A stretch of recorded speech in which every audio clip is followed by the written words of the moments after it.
Hello guys, നമ്മളൊക്കെ ഒരു challenge വെച്ചേക്കാണ്. ഒരു ബോയിങ്ങിൽ അടിച്ച ബോയിങ്ങിൽ ഒരു മുളക് കളിക്കണം. ഓക്കെ, അപ്പോൾ തുടങ്ങുകയാണ്. അപ്പോൾ സ്റ്റാർട്ട് ചെയ്യാണ്. Battle Royale. Battle style.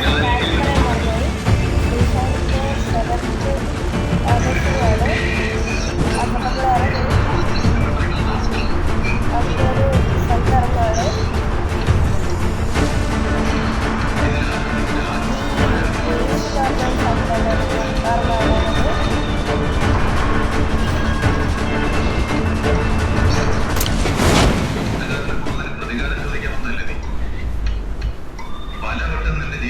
അപ്പോൾ നമ്മൾ എത്തി. അപ്പോൾ നമ്മൾ ഒന്ന് ലെജൻഡറി തോക്ക് കിട്ടിയിട്ടുണ്ട്. അപ്പോൾ ഞാനൊരു തോക്കും കിട്ടിയിട്ടുണ്ട്. നമുക്കാരെങ്കിലും കണ്ടുപിടിക്കാൻ പോകാം. ഓക്കെ, നമ്മൾ പോവുകയാണ്. നമുക്ക് ഈ ഓട്ടോ എടുക്കുന്നതാണ് നല്ലത്. അതാവുമ്പോൾ പെട്ടെന്ന് പോകാൻ പറ്റും.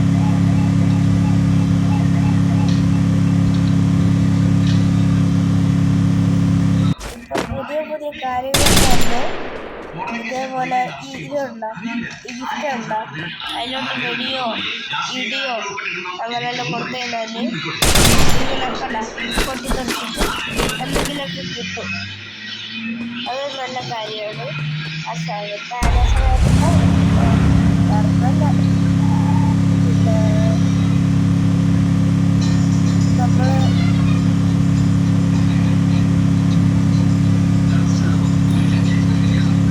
ആരെങ്കിലും കണ്ടുപിടിക്കണം.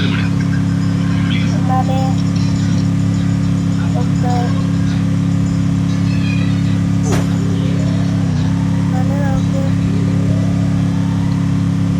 വെടിവെക്കാൻ പറ്റും.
അപ്പോൾ നമ്മൾ ചത്തുപോയി.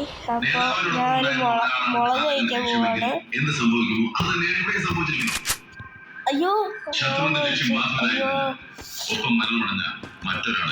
ഭയങ്കര ഇതാണ്. എന്താണത്?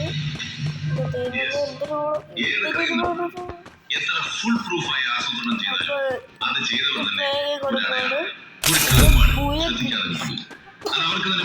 കിട്ടുന്നവര് നമ്മൾ ഇന്ന് മാത്രം അറിയാവുന്ന രഹസ്യം. അങ്ങനെ ഒരടയാളം, ഒരു തെളിവ് ഈ കേസിൽ തേച്ചുമായി കിടക്കുന്നു.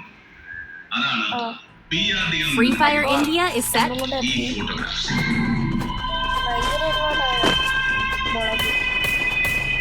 നാഥൻ മരിക്കുന്നതിന് 2 ദിവസം മുമ്പ് കളിക്കാൻ പോവാണ്. കളിക്കുന്നവരെ കണ്ണിന്റെ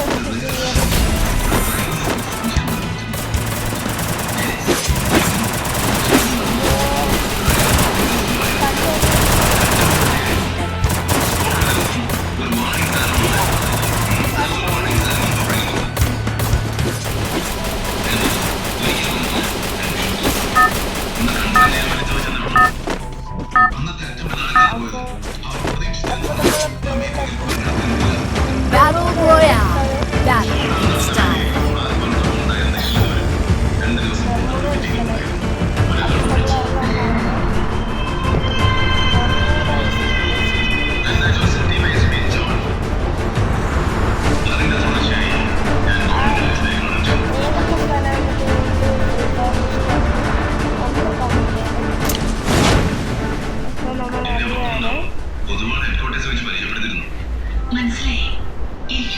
നിങ്ങൾക്ക് ഫ്രീ ഫയർ ടിപ്പ് തോന്നുന്നവരാണ് എപ്പോഴെങ്കിലും മാത്രമേ കിട്ടുള്ളൂ ഇത് രണ്ടാണ്. അപ്പോൾ നിങ്ങൾക്ക് സ്ഫോടനത്തിൽ മിസ്റ്റർ മാധവനോടൊപ്പം ഉണ്ടായിരുന്നതുകൊണ്ടാണ് മിസ്റ്റർ ജോൺ മരിക്കാനിടയായത്. പക്ഷേ ആ മരണത്തെ കുറിച്ച് ചില സംശയങ്ങൾ എനിക്കുണ്ട്. പൊതുവെ പോലീസ് എന്ന് പറഞ്ഞാലേ ശത്രുക്കൾക്ക് പഞ്ഞുണ്ടാവില്ല. പ്രത്യേകിച്ചും ജോണിനെ പോലെ ഒരാൾക്ക് അത് കുറെ കൂടും. കിട്ടിയില്ല, ഒരാളെ കൊണ്ടു, കിട്ടി, കുറെ സാധനങ്ങൾ കിട്ടി. ഈ ടയർ മേലെ ചാടിയാല് പിന്നെ ഞാൻ നേരത്തെ പറഞ്ഞ ഇങ്ങനെ ഏതെങ്കിലും ബിൽഡിങ്ങിന്റെ അകത്ത് കയറിയാല് നിങ്ങൾക്ക് തോക്ക് കിട്ടും. അതാണ് ഒരു ടിപ്പ്. നിങ്ങൾക്ക് തോക്ക് കിട്ടാൻ അതിനുള്ള കാര്യമാണ് ഞാൻ പറഞ്ഞത്.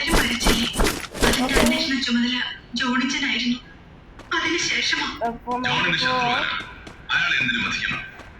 ഉത്തരം പോലീസിലുള്ളവർക്കും തരാൻ കഴിഞ്ഞില്ല, ജോണിന്റെ വിധവയ്ക്കും പറയാൻ കഴിഞ്ഞില്ല. തുടർന്ന് ജോൺ കാറിൽ കയറുവാണെങ്കിൽ നമുക്ക് പെട്ടെന്ന് പോകാം. അപ്പോഴാണ് അവിടെ നടന്ന പൊട്ടിക്കളിയേക്കാൾ എത്രയോ ഇരട്ടി ജോണിനറിയാമായിരുന്നു മനസ്സിലായി. ജോൺ തന്റെ പറഞ്ഞ പല മാന്യന്മാരുടെയും തലകളിലൂടെ പലരുടെയും നിൽപ്പാണ് ചോദിച്ചിരുന്നത്.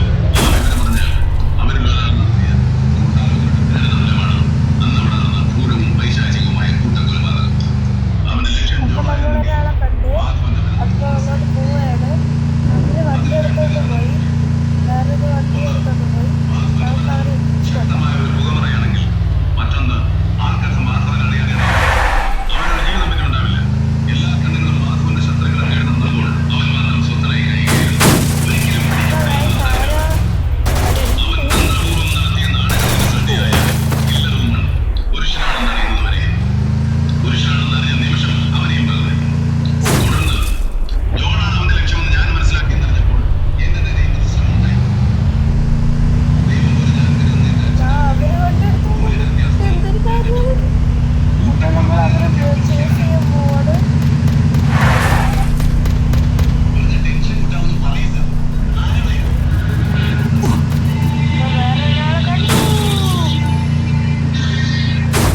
ലോകത്ത്.